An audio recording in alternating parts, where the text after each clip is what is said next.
มียากเด้อฝนตกอยู่รัสเซียพี่น้องเดือน4ฝนตกพี่น้องเลยวันที่21เข้ากับแจ้งอยู่ได้งามอยู่ได้พี่น้องฝนตกก็ได้นะนี่อันนี้ถือว่าบ้านเฮินฝนตกเด้อพี่น้องเขาทายเบิ้ง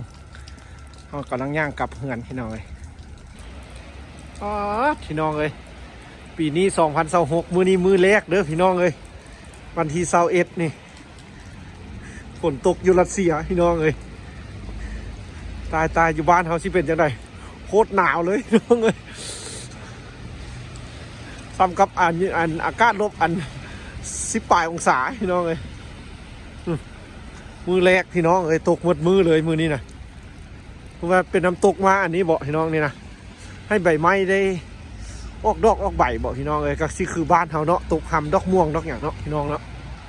นี่ต้นไม้ยังบ่ออกใบได้พี่น้องเลยเย็นเด้อพี่น้องเลย-2 องศาพี่น้องเลย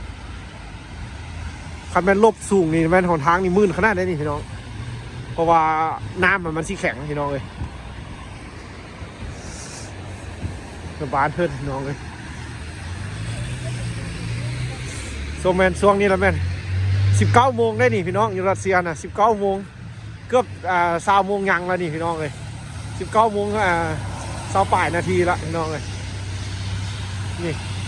บ้านเพิ่นแล้วเป็นซ้ำนี้พี่น้องแล้วดูแรงนานค่ำพี่น้องอยู่รัสเซียเนี่ยคือว่านานค่ำอยู่บ้านเพิ่นอากาศมื้อนี้ฝนตกเด้อพี่น้องอาชิทายเบิ่งถือว่าเป็นเขามาอยู่นี่กับปีนี้2026กับมื้อแรกแล้วพี่น้องอยู่รัสเซียนี่มีฝนตกนะ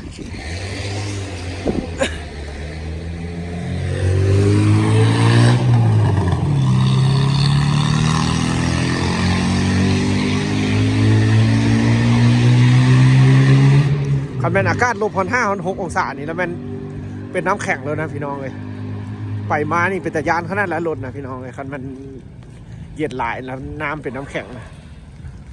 ต้องมันได้มีรถมาดูดหิมะออกดูดน้ำแข็งออกแล้วพี่น้องเลยถือว่ามื้อนี้เขาถ่ายให้เบิ่งพี่น้องเลยอากาศอยู่รัสเซียเด้ออยู่บ้านเขาเป็นฮ้อนปั่นอย่างวะพี่น้องเลยเขาก็มาเห็นได้นี่ที่มีฝนตกนี่พี่น้องอันนี้มันต้นแอปเปิลน้อยพี่น้องอันนี้นะหนาวได้พี่น้องจะได้ใส่ซบมือนี้นะนี่ต้นแอปเปิลน้อยฝนกำลังสีคำพี่น้องเลยแอปเปิลกำลังสีจ่อได้ในบ้านนี่นะสีคือบ้านเขาแล้วฝนทำดอกม่วงดอกยำไยไปสนะน้องพี่น้องเนาะแต่หากก็ตกมือแรกเด้อพี่น้องเลยฝนนี่นะในปี2026เดือน4นี่พี่น้องตัวมือนี้เป็นมือแรกที่ฝนตกอยู่รัสเซียพี่น้องเลยสำหรับปี2026นี้พี่น้องเลยเบื้องคนบ้านเพิ่นจะได้กั้งกันห่มไปได้พี่น้องไปซื้อเครื่องซื้อของงาน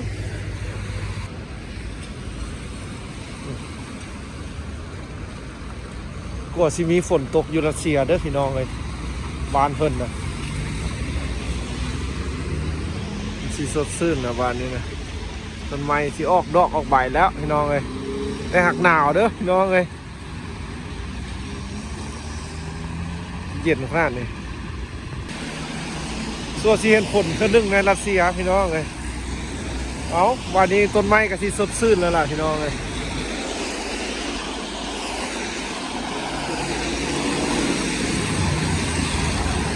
ฝนมาตกให้ใบไม้สดชื่นพี่น้องเลยเย็นได้พี่น้องเลยเย็นได้มือนี้นะเอาขอถ่ายให้เบิ่งเด้อสำหรับอากาศฟ้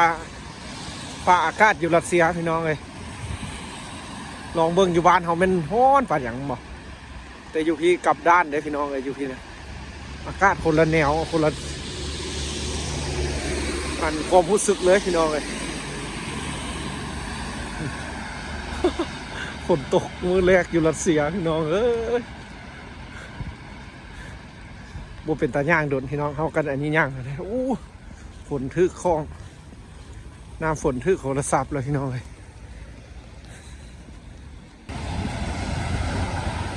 ย่างกลับห้องพี่น้องเลยเนี่ยเมืองคนบ้านเฮิรนจะได้กลางกันห่ม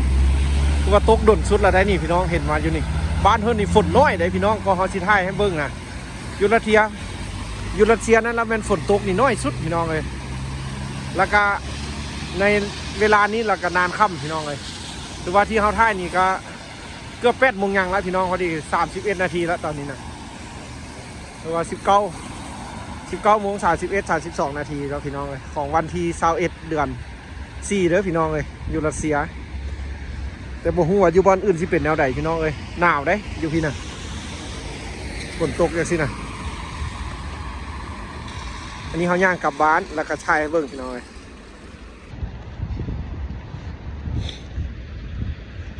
ปีฝนตกนี่น้อยสุดพี่น้องอยู่บ้านเพิ่นน่ะน้อยอีหลีได้ฝนตกอยู่รัสเซียน่ะน้อยแหงที่มาเห็นอยู่นี่พี่น้องเลยคือเราบ้านเพิ่นบ่มีฮอตห้องล่อแหละพี่น้องเลยหลังคาเฮือนเพิ่นบ่ได้เอ็ดเลยได้คือบ้านเขานี่ยังได้แปลงห้องล่อใส่คาอยู่แต่คันท่าอันอากาศลบลายนี่แล้วมันเป็นน้ำแข็งพี่น้องเลยแล้วก็เป็นตาย่านได้เวลาขี่รถนี่มื่นขนาดพี่น้องเลยโอ้มัวเด้อพี่น้องเลยขอบใจเด้อที่เข้ามารับชมชีวิตอยู่รัสเซียพี่น้องเลยเอากระทายให้เบิ่งชีวิตแต่ละมื้อนี่แหละอยู่รัสเซียว่าอากาศบ้านเพิ่นแล้วเป็นแนวนี้พี่น้องเลยถ้าผู้ใดที่เคยเดินทางมาหรือว่ายังบ่ฮู้หรือว่าอยากจะเดินทางมาก็สิได้เห็นแบบนี้พี่น้องเลยแต่โทรศัพท์มัวนี่มันน้ำเข้าจ่อแล้วพี่น้องเลยเมื่อไปตากขลมเอาพี่น้อง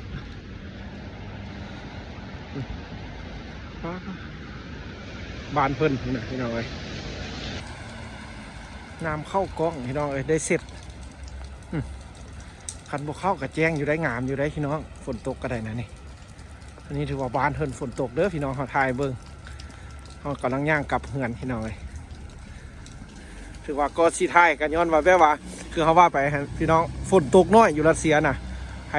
ยังบูฮู้เด้อฝนตกน้อยได้อยู่รัสเซียพี่น้องเลยน่าจะตกแบบจะตกใส่ใบไม้นี่แหละพี่น้องสำหรับว่าเขาคิดว่าน่าจะตกใส่ใบไม้ใบตอกนี่กำลังปรุงไม้นี้พี่น้องเลยน้ำจุดข้ามทาง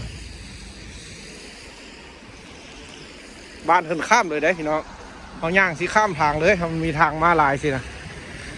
กันอยู่ลาวอยู่ไทยระยาเด้ออยู่บ้านเพิ่นละข้ามรถพี่น้องเลยกันมีทางมาลายนะใบไม้ยังวอกเลยพี่น้องโอ้น้ำฝนพึ่งเอาสำหรับมื้อนี้พี่น้องเอ้ยฝนตกอยู่รัสเซียเขาถ่ายให้เบิ่งพี่น้องเอ้ยนี่ใบไม้กำลังเลยนี่พี่น้องสวยงามอันนี้ก็เป็นเฮือนเขาอยู่ซอยที่เขาอยู่พี่น้องเอ้ยเป็นแบบหมู่บ้านคือบ้านเขาเลยได้นี่คันใบไม้ออกมานี่บ้านเขายินดีขนาดพี่น้องเอ้ยนี่แล้วดูนี่พี่น้องอยู่บ้านเขากับบ้านเฮินต่างกันขนาดใดพี่น้องเลยอยู่บ้านลาวอยู่ฮ้อนเฮินว่าพี่น้องเลยแต่อยู่ที่ฝนตกแล้วก็หนาวพี่น้องเลยคือว่าฮอตเงินมื้อนี้นะพี่น้องเลยเอาแต่งกินเจอกันใหม่มื้อหน้าเด้อเขามีอย่างกสิทายเบิ่งพี่น้องเลยขอบใจหลายๆที่มารับชมให้กำลังใจเด้อชีวิตในรัสเซียคือว่าอันนี้ก็เป็นบ้านของเพิ่นพี่น้องเลยรัสเซียดินแดนหนาวแล้วก็ชีน้อยคนแล้วที่จะได้เห็นว่าชีวิตแนวนี้ในรัสเซียพี่น้องเอ้ยอันนี้ก็เป็นตัวจริงเสียงจริงในรัสเซียพี่น้องรวมเป็นภาพสดส่วนหลายเราเห็นก็มีแต่คลิปเพิ่นไปเที่ยวไปอย่างหลายๆพี่น้องอันนี้มันคลิปชีวิตเลยอยู่รัสเซียนี่ก็เป็นเฮือนของเฮาพี่น้องเอ้ยเอาบ๊ายบายเจอกันใหม่มื้อหน้าพี่น้องโทรศัพท์กับเปียกแดงน้อยจีเพซับ